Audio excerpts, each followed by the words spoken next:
lot of books to talk about. I think as a reader, it's common to like go through ebbs and flows of what we're interested in or like how often we're reading. Personally, I feel like this past month or two, I haven't been reading very much.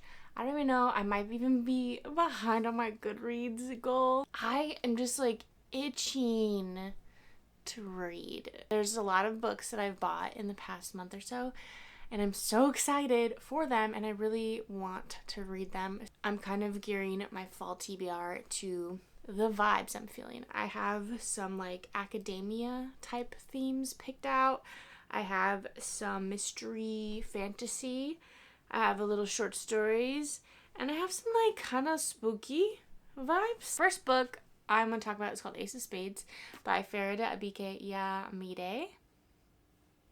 I hope that's how you say your name. It's about two students, Devon and Chiamika, and it takes place at Nivea's Private Academy, which is like in the UK, and it's like a high school, private, stuck-up vibes, richy rich people, fancy uniforms kind of a thing. And Devon is more kind of like working class, but he has a scholarship there. And then Chiamika is, which I hope that's how you say her name, they call her Chi sometimes. She is like top of the class, it girl. Everybody loves her, wants to be with her kind of a thing.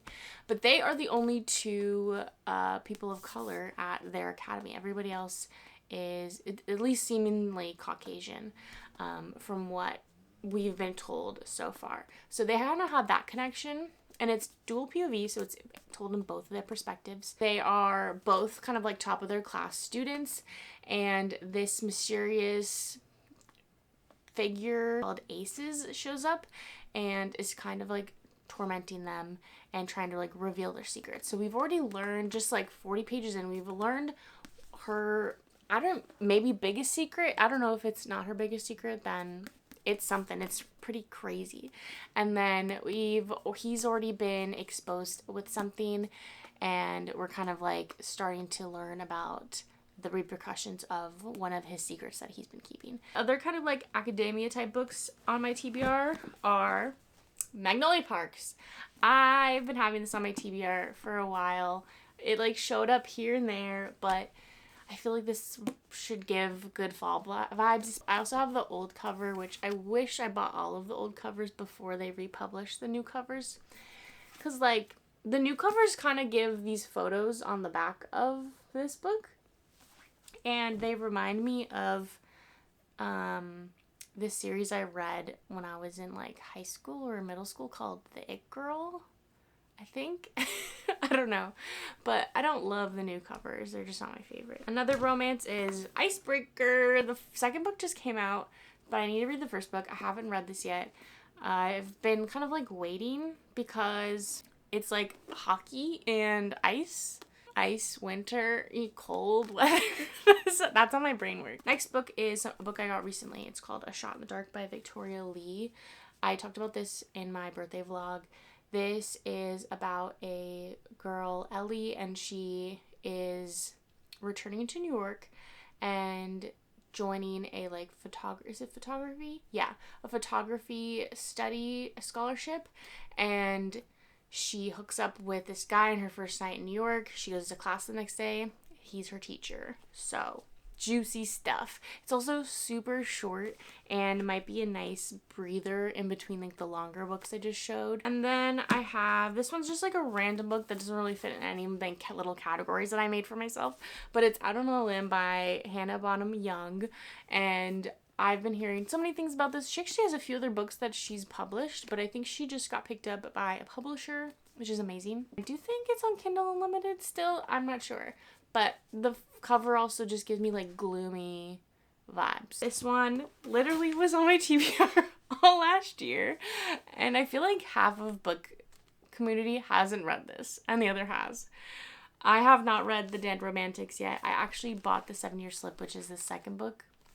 I don't think it's related to this one, but she just came out with it. Ashley Poston. What is that sentence I just said? I don't know. A ghost writer, and she starts seeing a ghost and falls in love with him. I think. I don't know why I'm out of breath. I got this recently. I'm kind of really excited about it. It's called Such Sharp Teeth by Rachel Harrison. So this is about a woman, Rory. She moved back to her hometown to help her sister, who is like pregnant and alone and is trying to help support her. She's driving home from a night at the bar and hits an animal with her car. She gets out, the animal attacks her. She survives, but she's starting to look and feel different. She's a little stronger. She has an aversion to silver. She's changing to someone else, or maybe something else. Does that mean she's putting those close to her in danger, or embracing the wilderness inside her the key to acceptance? A dark comedic love story is brilliantly layered portrait of trauma, rage, and vulnerability. I'm so excited about this book. Like, this is maybe my one I'm most excited to read. Also, kind of short. Like, I'm living for these. It's under 320 pages. This is what I'm talking about. That's what I'm talking about. These short romance books. Then I have one fantasy book. Achamoth. I was trying to think of the acronym. A Court of Mist and Fury. This is the second book in the ACOTAR A Court of Rose and Thorns series by Sarah J. Maas. And it's time for me to read it. It's time. I finished ACOTAR earlier this year, and I'm ready. I'm ready to tackle this beast. This isn't even the longest book in the series, I don't think. But I have a Discord with some friends, and we talk about books, and one of the gals in there is reading ACOTAR, and she's almost done. So I told her to let me know when she finishes it and when she wants to start Achamoth, and I would start it with her. So I will probably be just like reading this throughout the fall, and adjacent with the other books. I'm excited, or this might overly consume my life and take over. We'll see. Let me know if you guys want a reading vlog with this. I did a reading vlog of ACOTAR, so I could do a reading vlog with this one too. Another random, doesn't really have a category, is called Sourdough by Robin Sloan. This is about Lois Clary, who's a software engineer and works from home. She only has contact with her two brothers who run this neighborhood hole in the wall. And then the brothers have to leave the US because they have visa issues.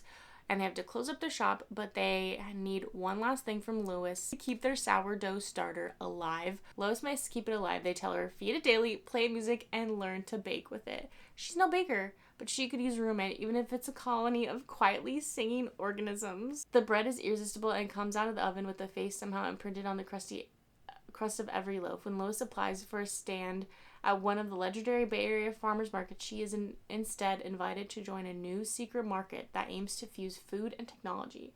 It might be perfect for the programmer turned baker, but who are all these people exactly? And who is the mysterious Mr. Romero presiding over it all? Seems interesting. I am excited about it. I have two short story collections. The first is called Dearborn. This is a collection of contemporary fiction short stories that explores the perspectives of a diverse range of Arab Americans in Dearborn, Michigan.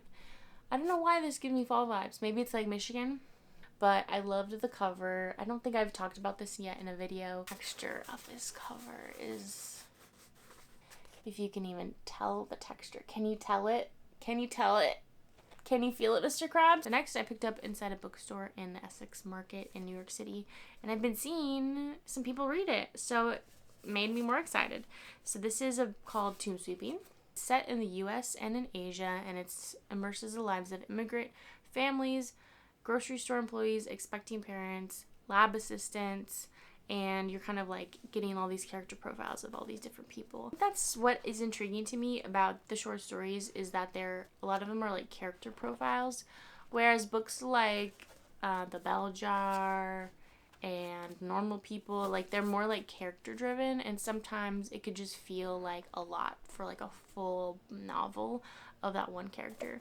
But in terms of like a short story, you get like a chapter length, basically 10 to 30 pages of the character profile, and that's it. The last chunk I have are like spooky / mysterious reads. Tender is the Flesh. I'm kind of excited to read this. This just gives me those Halloween-y vibes. Just the cover, I'm excited about it. It's kind of like a dystopian horror book. Couple other short stories. We have Oh, Caledonia by Elspeth Barker.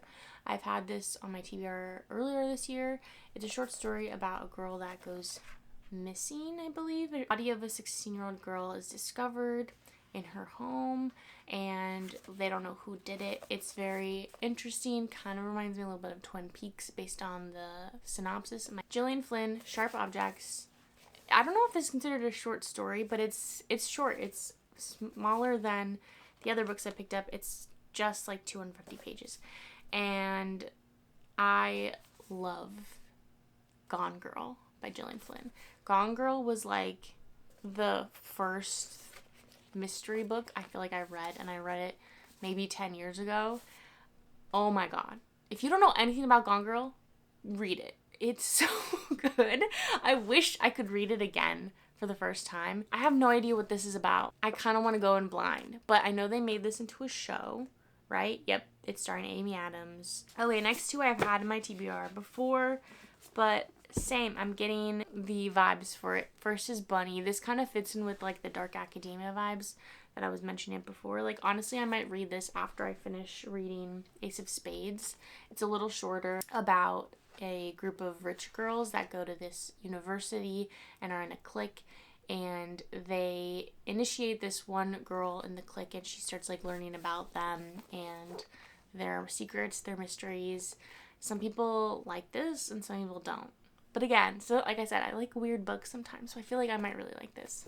Lastly, another one I'm very excited about, and I feel like this TBR is very ambitious. It's just giving me options, and it's giving you kind of like recommendations as well. Last, but definitely not least, is If We Were Villains by ML Rio. I want to read this so bad. This also is giving dark academia vibes, which apparently is like what I'm really gravitating towards. Excited to read it. I don't really know anything about it other than that people have read it and they really like it. And a lot of the time when people have The Invisible Life of Addie LaRue on a list, they also have this book. I really, really loved The Invisible Life of Addie LaRue. I think I gave it 4.5 stars. I have like 2 copies of it because I'm obsessed with it. It's not the most perfect book, but just something about it I love. Don't know if I'm going to get to all of these, but I'm very excited. I hope I get to all of them. Like, I don't know if I will, but I hope I get to read every one of these books in the fall. Like, that would be so great. I hope you guys enjoyed. If you guys have any fall recs that you think I would enjoy based on this selection, let me know. Let me know what book you're reading right now and what, like, kind of mood you're in. If you kind of are a mood reader or you follow a strict TBR. Catch me on Instagram, TikTok. You can catch me here. I make vlogs, book videos, chatty videos, DIY videos. I'm going to do a video where I transform my bookcase very soon. I'm also going to make a video where I talk about the process of writing and publishing my debut novel, Already Falling, which is available on Kindle Unlimited, and you can also buy it online on Amazon, Barnes & Noble. I hope to see you guys soon. Subscribe, like the video, all the fun things. I'll see you next time, hopefully. Bye.